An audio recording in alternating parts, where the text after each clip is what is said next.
Want to get back to this now. President-elect Donald Trump announcing on day one he will impose a 25% tariff on all products out of Mexico and Canada. He says the tariff will remain in effect until the drugs and the migrants stop coming over both borders. Brian Yennis, West Palm Beach, Florida, to follow up on this now. And Brian, good morning there. Bill, good morning. Well, when you consider that about 80% of the goods exported from Mexico and Canada come to the United States, you can understand that these proposed tariffs threatened by President-elect Trump could very well have huge ripple effects and impacts on their economies. Last night, Trump posting on Truth Social that he would impose a 25% tariff on all products coming into the United States from Mexico and Canada, and an additional 10% tariff on all products coming in from China on day one of his presidency. Trump posting, this tariff will remain in effect until such time as drugs, in particular fentanyl, and all illegal aliens stop this invasion of our country. He went on to say, representatives of China told me that they would institute their maximum penalty, that of death, for any drug dealers caught doing this, but unfortunately they never followed through, and drugs are pouring into our country, mostly through Mexico, at levels never seen before. Now these I see what you're doing, big fella. I see what you're doing. Ladies and gentlemen, it's your boy Crypto Blood. Welcome to another episode of My Two Satoshis. Look, we're going to take a different angle. Everyone's been talking about these Trump tariffs. We're going to take a different twist today. I like what I'm hearing. We're going to digest it in today's episode, but Trump is essentially going to use, among many things, but one of the key things that I never even thought about is to use tariffs to mitigate the influx of fentanyl coming into the country. And I didn't think about this. I think this is a clever move. Will it work? I don't know. We'll have to see. I just like to see new, innovative, and exciting things done that we haven't seen in many, many years. We're so sick and tired of, and this is why he won by a landslide. Don't care what they tell you. We saw so many people come out and vote for him because they were sick and tired of the same thing. Like Mystical said, sick and tired of being sick and tired. Look, you got a problem with me getting high. Voters are sick and tired of being sick and tired. So we want to see something different, something new, refreshing, and innovative, and we're getting it. Will it work? Again, we don't know. But we're going to today deep dive into this whole thing about tariffs and it's going to cause people to be unable to afford everyday goods and services. The country, primarily up until World War I, relied on tariffs for government revenue. So it wasn't until they oppressed us, or I should say, taxed us as the citizen, it wasn't until then that you even saw the concept of personal income tax from the federal level. And ironically enough, guess what else started in 1913? The Federal Reserve. Round of applause for that. Go read Creature from Jekyll Island too, by the way. Excellent book. Breaks it all down. This shit is diabolical, what they've done to us. But let's start with this very fact. Trump and these tariff ideas have been floating around for quite some time. Back in 2018, he actually put out this tweet. Because of tariffs, we will be able to start paying down large amounts of our $21 trillion. Not $21 trillion anymore. It's around $36 trillion. Now, a round of applause for the exponential growth of our deficit, but $21 trillion in debt that has been accumulated, much by the Obama administration, he says, while at the same time reducing taxes for our people. At minimum, we will make much better trade deals for our country. So the key sentence there, or statement, is at minimum, we'll make better trade deals for our country. That's what I think this article from the Center for Strategic and International Studies is saying. They don't really believe Trump's plan, or at least back then his plan for increased tariffs, were going to actually do anything in reducing our deficit. It goes through, and I'm going to highlight this part because many people do conflate the two. What is a national debt and the deficit? Two different things, right? The deficit is the annual difference between what the federal government takes in and what it spends. Maybe you guys don't know this, maybe you do. But we've been running a deficit for damn near 23 years. I think Clinton, the first black president, might have gotten us out of the deficit for a brief time there. Some even argue about that, depending on how you ran the numbers, if that was even the case. But at any rate, the national debt is the total amount of money that has been borrowed and not yet repaid. So when we run budget deficits, the debt gets bigger. When we run a surplus, the debt shrinks. So to reduce that, the government needs to raise revenues or cut spending. Tariffs, which are taxes that U.S. consumers pay on imported goods are one example of how governments can raise revenues. Now, they're saying in their report here that as of 2017, 47.9% of revenue came from individual income tax. 35% came from payroll, 9% from corporate income taxes, 5.6% from other taxes, and 2.5% from excise taxes, which are taxes on everyday goods like gas and energy. But the most important thing you got to realize is that having a strong or high tariff percentage on imports is not out of the realm of possibility. It has been done in the past. As you guys see, I have highlighted here, up until World War I, tariffs were largely the source of revenue for the U.S. government.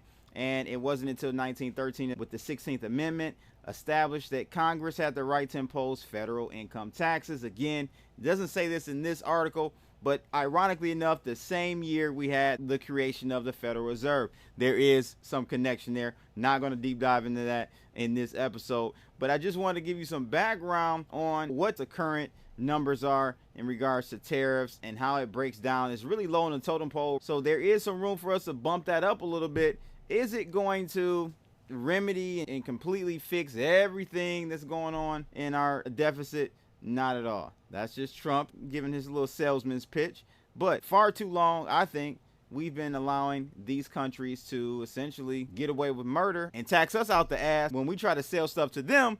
But when they want to send stuff to us, it's a problem. Now, I got hip to Trump's detailed tariffs plan when I watched this interview at the Economic Club of Chicago, which I'll leave a link in the description for if you want to watch it. I'll give you the resource so you can check it out if you have an hour or so. But it really helped me understand exactly what his plan was, and I said this is a great strategy. Really never heard anyone pitch it this way. Is it going to work without flaws? Absolutely not, but at least there is a solution, right?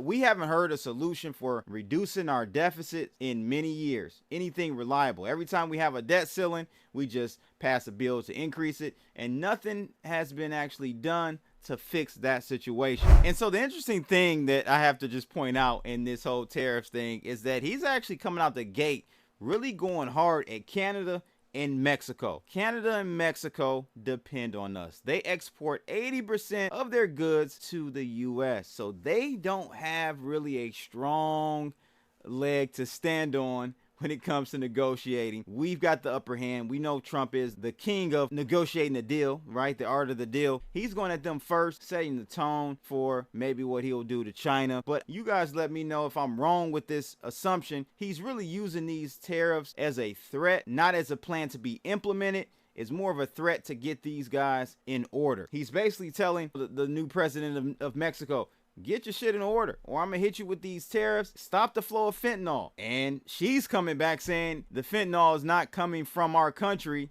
It's coming from China and other countries south of her. But listen, you can stop it.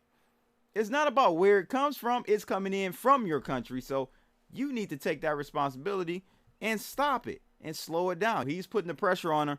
Let me know if you think that's a good strategy or not. I think it is, but maybe I'm missing something. Let me know what I'm missing in the comments if you think I'm not seeing the negative impact from these threats. But take a listen to what Justin Trudeau says. He sounds nervous as hell. Sounds like he just got off the phone with the doctor and said he got the package. I'm just saying. But check this out and let me know your thoughts about what he's saying. I had a good call with Donald Trump last night again.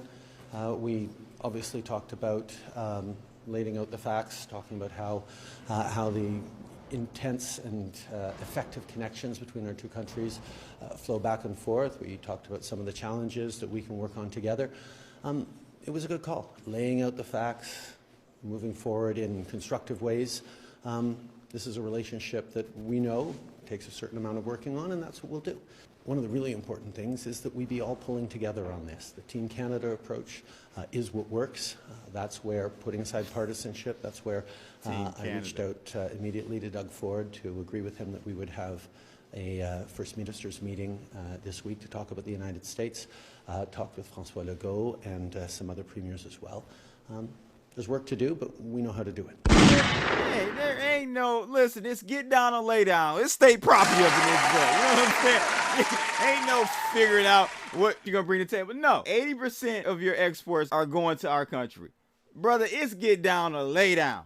You ain't got no negotiation leverage in this conversation, my friend. And I'm gonna leave you with this one. This is out from an interview Trump did with Dave Ramsey. A quick synopsis of what he's really trying to do. Because again, the media is gonna spin it all types of Armageddon, the end of the world. Oh Lord, we won't be able to pay for our food and gas and all of that. It's not that deep, and I think most people are just done with the mainstream media. They pretty much imploded. But I want you to hear exactly what he feels about tariffs and how they're going to help our country.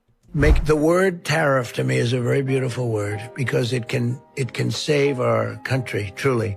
And yet, I think because of graft, because of a lot of consulting payments and other things that given by other countries, we have so much fighting with politicians on using it. I saved our steel industries by putting tariffs on steel that China came in and dumped. And you know what they do? They dump and dump and dump. Everybody goes out of business. Then they buy those businesses very cheap, and then they raise the prices to higher than they ever were.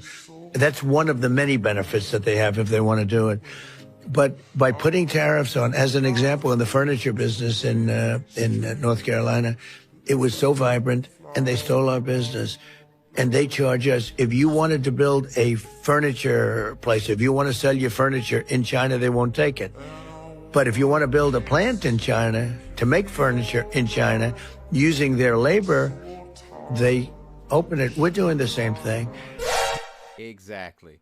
See, it's time to put America first again, ladies and gentlemen. And that's what they're scared about. This shadow government has compromised our integrity, and they've been paid under the table to sell us out. So now it's time for us to make America first again. You know what I'm saying? MAFA, baby. Make America first again. That's what Trump is attempting to do, and that's why they hate him. Let me know your thoughts about this in the comments below. Love to hear what you think about this. And what do you think about Trump using tariffs to mitigate the flow of fentanyl into the United States? Is it just a talking point, or do you think that's something he's really trying to target? That's my 2 Satoshis. Make sure you guys like, share, and subscribe. And don't forget, every Monday I'm giving away $50 worth of crypto. All you got to do is become a YouTube premium member or super chat during a live stream or give a super thank. It's a little heart there at the bottom on any of those videos. I'll get that and add you to the wheel. Every Monday, 3 p.m. Eastern Standard Time, we're giving away $50 worth of crypto. You just need to have an account with my crypto exchange sponsor, BYDFi, this week. Click the link in the description below. Sign up with them, and that's where your money will be deposited. Until next time, I'm out of here, people. Yo, it's crypto blood, Detroit flow, streaming from the D, knowing what to show. Indicators are wrong point, OG since 12, invested in trade.